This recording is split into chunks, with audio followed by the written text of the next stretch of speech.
Sunday, and I'm just about to embark on a walk to the Trinity Sports Club because I want to pick up a pizza. They've got their pizza specials, $13 pizza specials between midday and 4 o'clock, and it's just about 12:30 at the moment.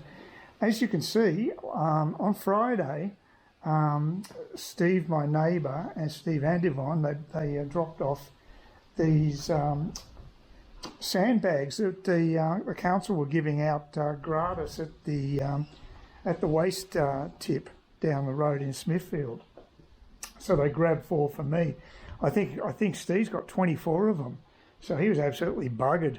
But they also brought me some water as well, just in case I got down on supplies. I don't have that much canned stuff or anything, but I don't look. The chances of the Cyclone Jasper hitting us is fairly low, but it is a possibility. So I suppose, actually, I think it's Douglas Shire is the one that's got the most alerts. Oh, look at that front. It's quite windy today, so I guess it's no surprise to see one of those fronds on the road. It just reminds me, I've got to dig out that bit there too, because I think there's a whole lot of the guttering is sort of covered with dirt there, because I've had piles of dirt on the on that area, and I'll better clean that off because it's impeding the flow of the gutter. So it probably is my responsibility, but I'm a slack bastard and I haven't got round to it, and I'll have to basically clean up the yard as well because of the wind situation, to make sure that there's no objects can be blown up if we do happen to get into the centre of the cyclone. It's the debris that can cause most of the damage. I think at the moment, I mean, it's out in the bloody Pacific Ocean, Jasper, but it's about a Category 3. They downgrade it from Category 4, but the categories can change. Cyclones are very capricious. They'll do whatever they want, basically. And if it hits landfall, it could actually increase in intensity. And like I said, Douglas Shire, with Port Douglas area, is at the moment regarded as a possibility, but a probability, I should say. But no one really knows. It could end up down south of Townsville. I mean, just don't know. But or it could be just a totally damp squib, which would be good for everybody, and it'll just basically have no energy left, and it won't cause any problems. So that'll be good. But it's nice to get out on a Sunday and just have a walk. I was thinking about taking the push bike, but it's just too windy. It's not very pleasant on a push bike when you've got gusts of wind all the time. So one of my subscribers actually, I don't think they were very happy with the new trail bridge. They thought it was a bit of an eyesore from the way their comment read. I don't think it's that bad. It's certainly functional. That's more important for me. But they were worried about it affecting the beachscape, and I don't think it really has that much effect, because it's a fair way back. It's actually where Deep Creek is, so it's not like it's on the beach itself. It's more sort of the dunes behind the beach is where they've constructed it. So I'm fairly happy with it. It would have been nicer, I guess, if it was a wooden bridge, a bit more character, but again, it's a practical thing. I'm sure that would have cost a lot more, knowing how much it cost to get some wood replaced in my garage. It cost me $1,000 just to get some slats put in. This is just pine, and wood is horrendously expensive these days. So unfortunately, that'd be one of the considerations. Probably the number one is the price. And secondly, the durability. A concrete bridge, it looks pretty damn solid, so it might be the only thing standing here if we do get hit with the full force of Jasper. Wouldn't that be ironic? Our unfinished trail bridge is the only structure surviving. Highly unlikely. Anyway, I'm hanging out for my pizza. I think it's been 3 weeks since I've had one, and I don't usually go down there solo to get my pizza, but today, what the hell. Actually, the other thing is that the weather's improved substantially. I didn't have the aircon on the last 2 nights, and it just, the stings out of the tail. Before that, for over a week, I had to wash my face before I went to bed just to get rid of the grease, and look, I just couldn't possibly survive without the aircon. But it's cooled down to the extent that my heat rash doesn't flare up at all. So it's quite a dramatic change, and I just haven't had to use the aircon in the last 48 hours. So it's been a big improvement, and it definitely feels more pleasant just walking now. This is the hottest time of the day, and I don't feel particularly perturbed at this stage. Mind you, once I've finished the Kawara Street leg, I might feel a bit different because there's no shade down there. Not that I've got any at the moment anyway. I suppose I probably should be walking along here, because it does make a hell of a difference getting out of the sun. And it's a shame we can't cut across. It would save a lot of leg work, but oh well. But look, it's good to get the exercise, because I mean, I have actually had quite a sedentary time since moving here. And last week or so, I've had a couple of walks, mainly motivated by picking up grog. It's always a good motivator. But this one's pizza motivation. So it's food and drink. It's the way to a blogger's stomach, or his heart, I should say. It's food and drink. No, they're exceptionally good.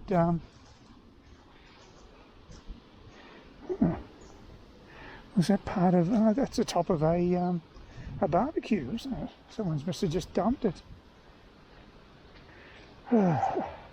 Yeah, so there are a number of people up here taking it quite seriously about what could happen. So. Personally, I'd say we'd have to be incredibly unlucky, because chances are, if it does hit Cairns, it'll hit somewhere else. And the thing is, you just don't know with cyclones. It's like the Tracy one. No one had a clue about that, except for a few hours before it hit, I think. I can't remember exactly, but mind you, back in those days, you wouldn't have had the same scrutiny that you've got now. Whew. Well, beer will go down well after the walk anyway. So I just hope they got one of the those polystyrene carry little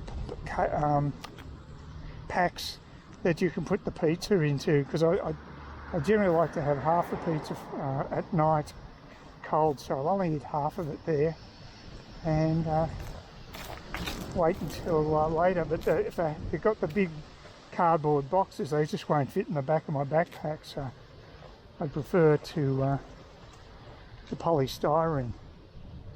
But we'll see, they might have both still. As long as they've got their disclaimer message planted on there so they don't get sued, saying you don't be an idiot and leave the pizza out in the sun for a day and then refrigerate and expect it to be in pristine condition. So, yeah, I don't know if you probably hear the wind. It's quite constant, which is quite refreshing. This camera seems to handle it fairly well, so it may not be as big a deal. The GoPro wasn't nearly as forgiving, so I might have to look for another camera. I might get one of those 180 ones. GoPros are just too expensive, in my opinion. I mean, it's amazing they could ever sell anything actually manufactured in America on the world market. Probably illegal immigrants making it, who knows? And cut your costs down, wouldn't it? But, oh, that's reminded me too, you know, Albo must be freaking out. He's finally getting a handle on what Australians are thinking. And there's talk of them drastically tightening up the requirements for overseas students coming to Australia to reduce the immigration intake. So it's always in the press about that, about this ridiculous number of migrants that are coming into the country at this stage, just unsustainable and destroying the quality of life, especially in big cities like Sydney, Melbourne, even Brisbane, I guess, to a less extent. Just building these massive towers. I know they're doing that in Sydney, these residential towers, and they're not pretty. Get a right-hand turning to Nova Street, heading up here now, and this goes pretty well right up to where Trinity Beach Sports Club is. That's the path that will take you to the Trinity Beach shops and the GPs, pharmacists and all those, just over that little bridge there. And that's where I went last Tuesday. Whew. Hey, there, the old flame trees, I love those. Wouldn't mind one of those. I wonder if you can grow them from cuttings. Pretty quiet here today. You think on a Sunday you might see a few people, maybe just a bit too warm. Only us dedicated pizza lovers are out in the sun at the moment. I have to mention is how good a sleep I'm getting with the aircon. Although the last couple of nights sleep were okay, when I get the aircon on, it really makes for a pleasant night's sleep. So definitely worth spending a little extra on electricity for that, no doubt about it. Because getting a decent night's sleep is the dream of many, many people. It can be an elusive goal. So if you can achieve that, sets you up for the day, doesn't it? Yeah, I'm feeling it a bit now. It's a constant breeze, so it's quite pleasant. But I'll still be happy when I get inside the sports club and behind the bar. Well, not behind the bar, but being served at the bar is what I'm trying to say. I don't know, I've never worked as a barman. I did a waitering job once at night in St Kilda. I think it's called the Stardust Ballroom or something like that. I couldn't even see what I was actually taking to the tables because it was sort of dim light. It was the worst possible environment for me.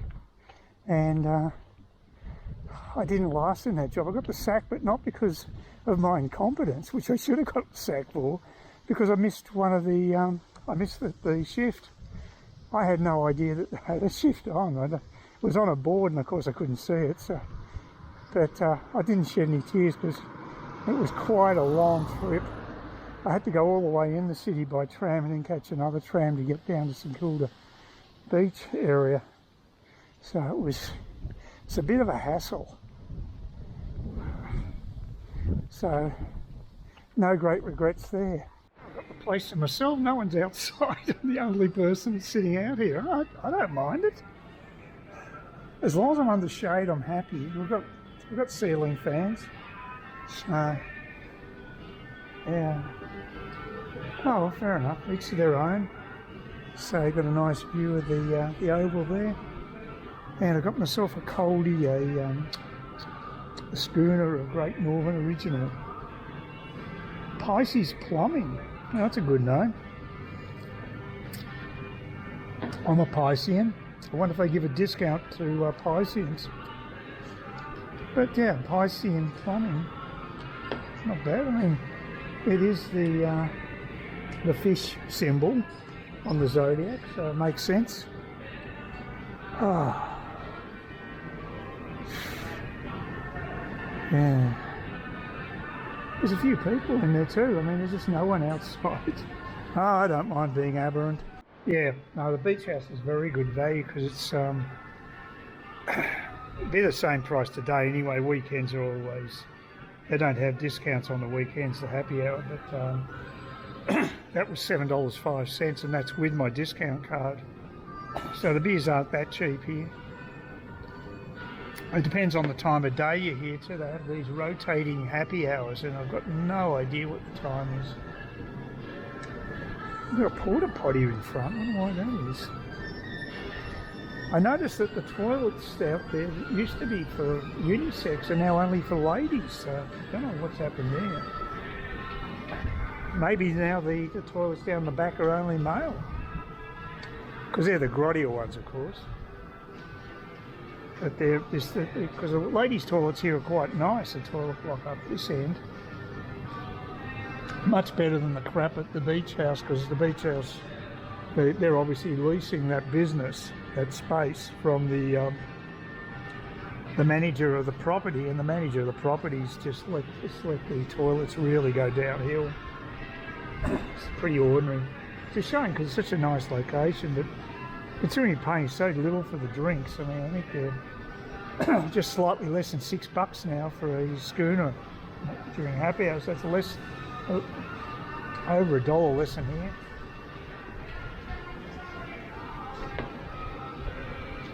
That's a nice breeze. Pizza's arrived, and yummo! I just had a piece of this one. I'll do the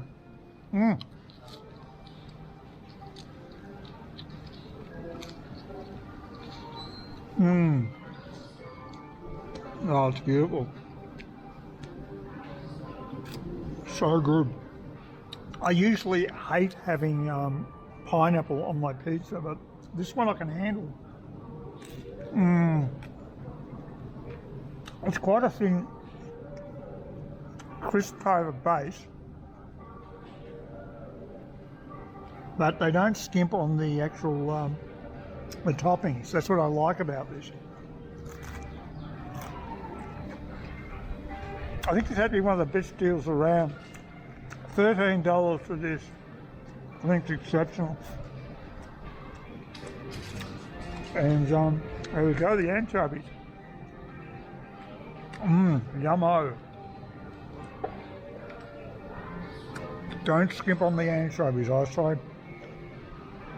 Yeah, this is super delish. And this is called the Ultimate Supreme Pizza.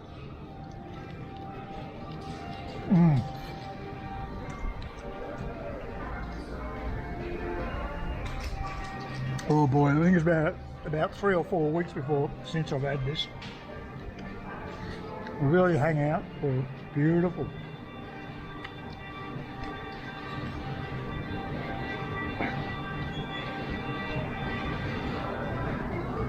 I mean, I like it cold, but it is better hot. I think that's just definitely that. When I was a young guy, I would have gone through this in a rate of knots. But nowadays, I'll go through half of it and that'll do me, and then I'll have the other half for dinner tonight. So it's incredibly good value. But yeah, it's quite a thin crust.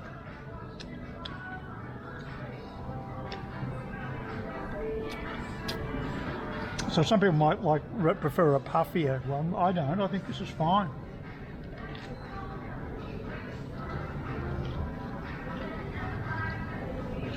Oh, this one's been cooked really well. I think the previous one was slightly burnt. I had about 3 or 4 weeks ago.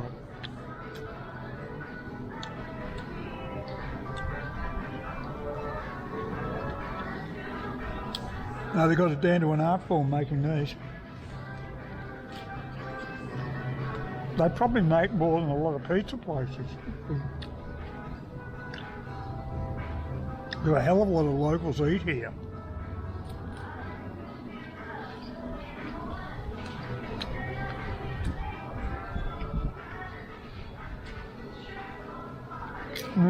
Beautiful.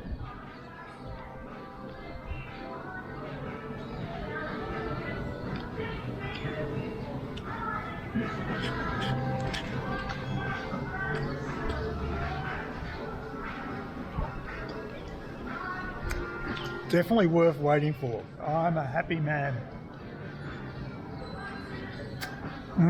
Yummo. Well, I'll finish it. I don't subject you to watching me salivate over this any longer.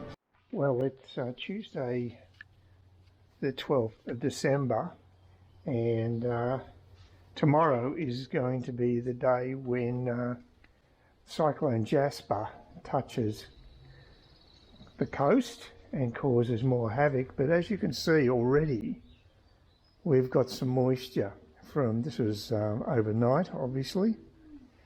I didn't really hear it rain, but I suspected that I wouldn't have to do my watering duties today. Normally I'd water the whole back garden and the front, but today not going to bother. What I did yesterday was some tidying up. I'm trying to put everything flush against the back there. I don't know what I'm going to do with that board. That's a bit of a worry. Might put it in the shed. But my major concern isn't so much having the house demolished by cyclonic storms. I don't think it's going to be intense enough for that, but what we will get is a flood surge. And where I'm located, which is about 2 or 3 blocks from the beach, is actually defined as yellow zone. So there are 3 flood zones, and it's a red, orange and yellow in descending intensity. So we're the ones that should cop it the least, but we could still have this place flooded out. It is possible. I cleared the gutter out the front of my house yesterday, so I'd done that as part of the preparation because there was a lot of soil there that had deposited and was impeding the flow of water. So I've done that. I'll have to, this item, this little cart will probably have to, I don't know what I'm going to do, probably I'll turn it upside down to prevent, I don't want to have any flying objects, so I've got all these plants here. I think I better put those ones down the back. They're not even growing anyway, and maybe I could leave some large ones here, but I need to tidy this up anyway. And that's about it really, because I did do some tidying. I had a ladder just there and some sticks and stuff, and now I'll put them on the ground in the garage. So they might get a bit of water, but I don't really care too much about that. It's not going to be a major issue. I don't know how that roller door will handle high winds. It could collapse. The whole garage could collapse, although it's made out of steel. One would hope that it would be okay, but so that's what I've basically done. As you can see, my tree there, which is deciduous, has actually got some beautiful flowers that have come up. I do like the flame trees, but this is sort of like a consolation prize, I guess. But yeah, quite nice flowers. And I don't recall it flowering this much last year. I've been watering down there where probably the roots are, because they're trying to encourage the grass to grow. So that's basically it. I'll give you some updates. Tomorrow's the big day. What I've got to do today is charge batteries, make sure that I'm prepared for for being here without any juice into the house. That's highly likely if we're going to have cyclonic winds. Power outages are not uncommon in this situation, and they're a pain in the ass. They've got solar panels next door, my neighbours, but do they have a battery backup? And that's the thing that Steve does have.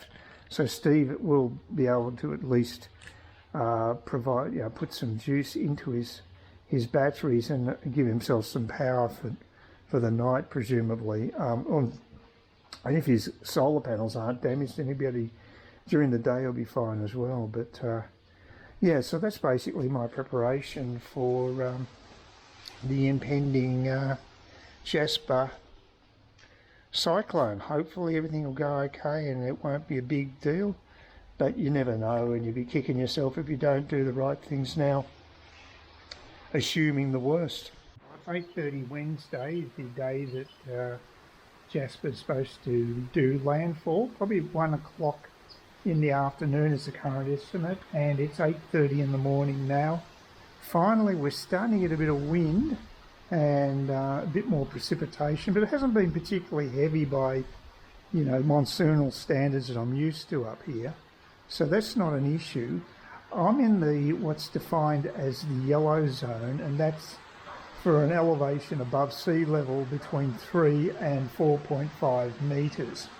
There has been an alert sent out by SMS and email to people in Cairns who are in the red zone to basically leave their places. And the red zone houses up to 2 metres above sea level, and they're in the greatest risk at the moment. So we're talking over there towards the beach. That's where that's occurring. And so we don't really know how it's going to play out. There's still another 4 hours or so to before we'll have a pretty good idea, because then landfall. I'm looking at the map. I would estimate that the cyclone is probably going to hit north of Cairns, and may even be Mosman or Port Douglas, that area. I don't think it's going to we're not going to cop it directly in the northern beaches. So it's highly unlikely, but nothing's guaranteed. You can see the sky's quite grey. It's going to be at 25 degrees. So the other zone, by the way, is the orange zone, and that's between houses that are between 2 and 3 metres in above sea level.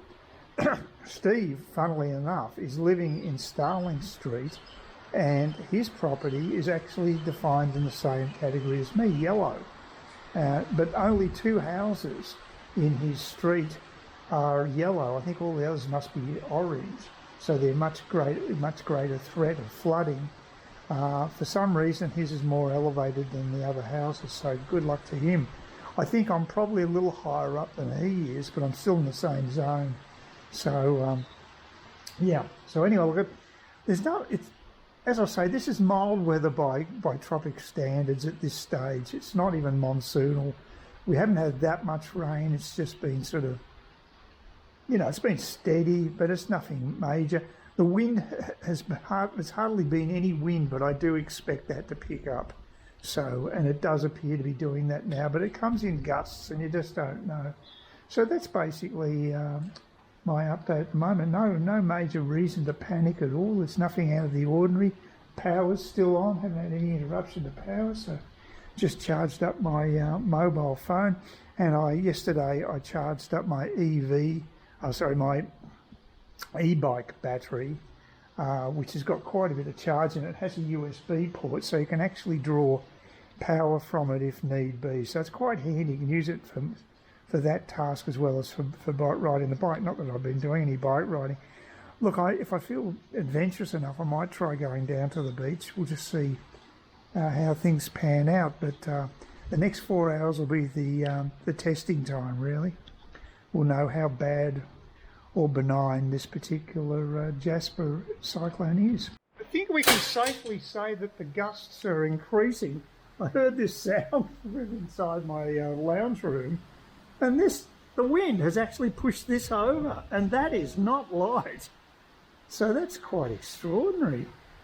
Actually, I probably should move my my other tree there, the lemon tree. That's quite vulnerable, but that's amazing.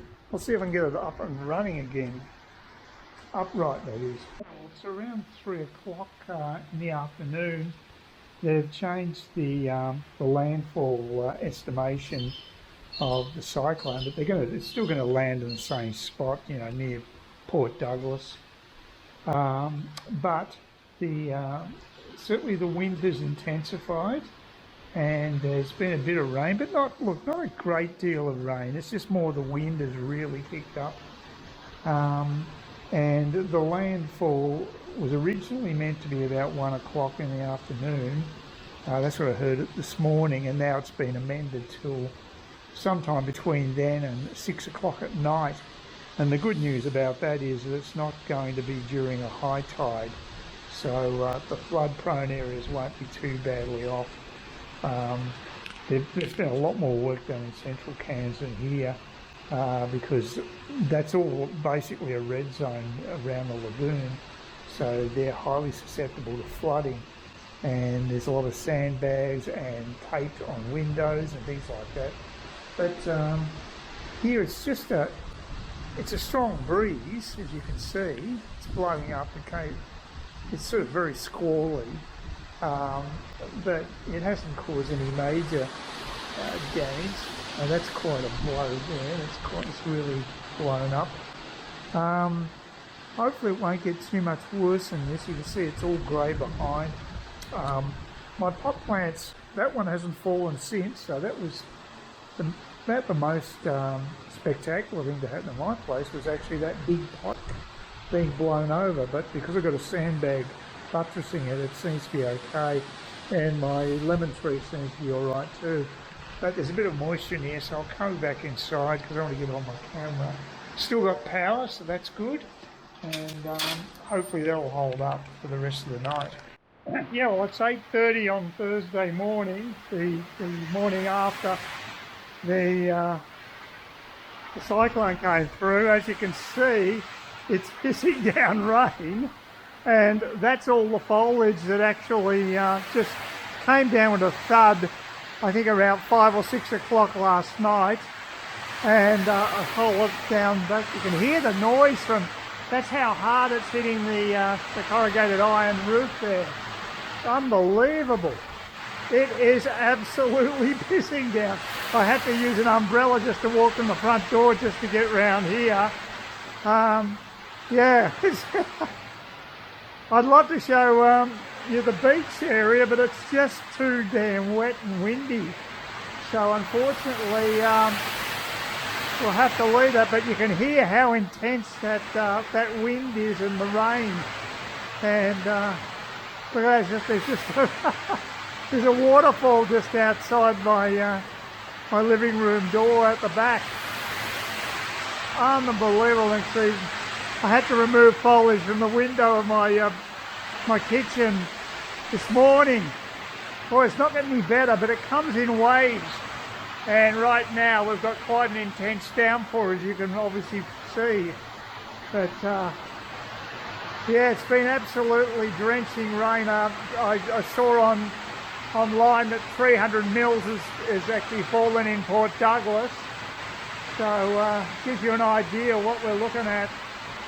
One thing is I noticed, I looked at a whole lot of different news outlets online, and they're all using the same footage. They seem to be just sharing the same footage, even though different networks. So it's a pretty tight ass. I mean, they don't have separate camera crews.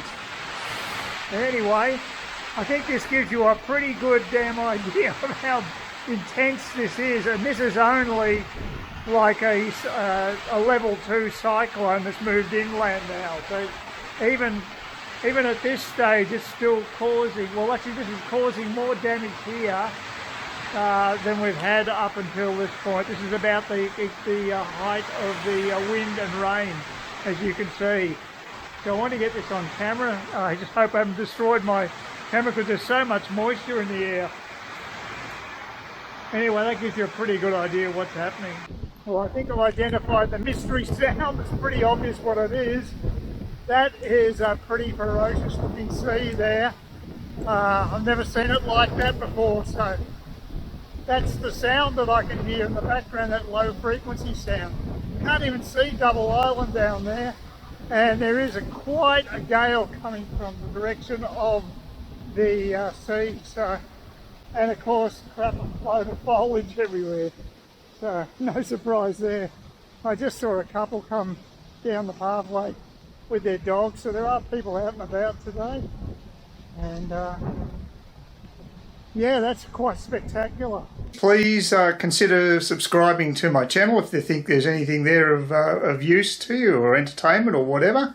And either do that or give me a thumbs up, or if you're feeling really energetic, do both. That'd be great. But please don't ignore me. That's the worst thing you can do on YouTube, is be ignored.